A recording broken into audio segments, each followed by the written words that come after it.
Assalamualaikum warahmatullahi wabarakatuh. Selamat siang semuanya. Yang saya hormati Bapak Dr. Subuelo Wiono SHMPD serta teman-teman yang saya cintai.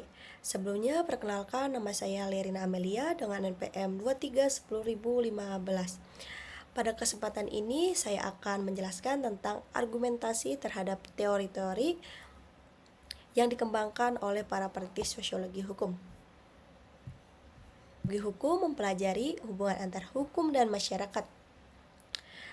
Tidak sekedar aturan tertulis, tapi merupakan interaksi sosial, budaya, dan sejarah.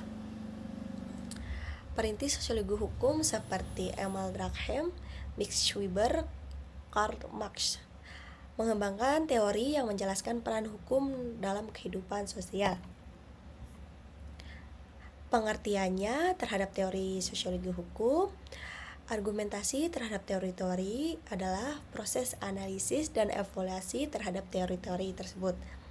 Argumentasinya mencakup kritik, perbandingan, dan relevansi teori dalam konteks sosial saat ini. Tujuannya adalah memahami apakah teori-teori masih relevan atau perlu disesuaikan dengan perkembangan zaman. Menurut teori Emil Durkheim, hukum dan solidaritas sosial. 1. Solidaritas mekanik. Masyarakat dengan solidaritas memiliki hukum represif. Tujuannya untuk menghukum pelanggar untuk mempertahankan kesatuan sosial. 2. Solidaritas organik. Organik memiliki hukum restitutif yang bertujuannya untuk memperbaiki hubungan sosial yang terganggu. Argumentasinya.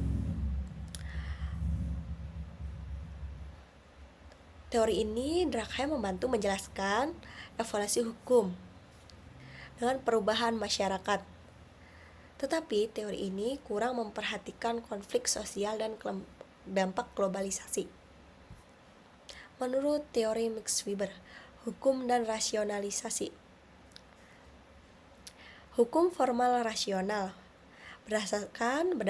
berdasarkan aturan logis dan sistematis seperti hukum modern. Hukum material rasional. Hukum material rasional mempertimbangkan aspek sosial dan ekonomi dalam penerapannya. Argumentasinya membantu memahami birokrasi hukum modern.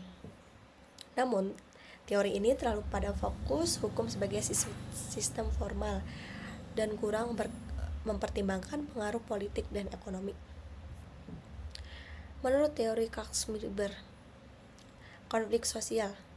Marx berpendapat bahwa hukum adalah alat kelas penguasa untuk mempertimbangkan kekuasaan dan menindas kelas bawah.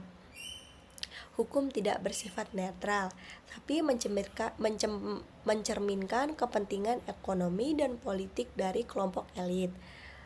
Perubahan hukumnya hanya dapat terjadi jika terhadap perubahan dalam struktur ekonomi dan politik. Teori menurut Ehrlich, hukum hidup dalam masyarakat. 1. Hukum formal. Menurut hukum formal, seringkali tidak mencerminkan kenyataan sosial dan kebiasaan masyarakat. 2. Hukum hidup. Hukum tidak hanya berasal dari peraturan negara, tetapi juga dari hukum yang hidup dalam masyarakat atau living law. Argumentasinya terhadap teori ini menunjukkan hukum tidak selalu berbentuk aturan tertulis, tetapi dipengaruhi oleh praktik sosial. Teori ini memberikan solusi atau ketidaksesuaian antara hukum formal dan hukum sosial. Menurut teori Rochbaum, hukum sebagai alat rekayasa sosial. 1. Kepentingan individu, hak dan kebebasan pribadi, seperti hak milih, kebebasan berpendapat. 2. Kepentingan publik, kepentingan negara seperti keamanan nasional dan ketertiban umum. 3. Kepentingan sosial, kepentingan kolektif masyarakat seperti kesejahteraan ekonomi, pendidikan, dan kesehatan.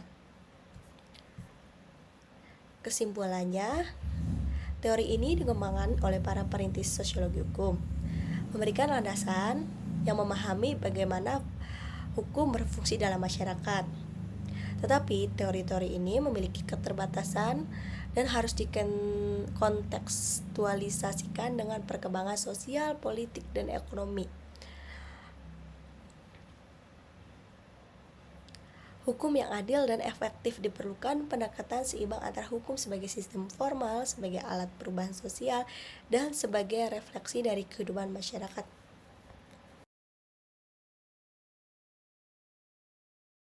Sekian, terima kasih. Assalamualaikum warahmatullahi wabarakatuh.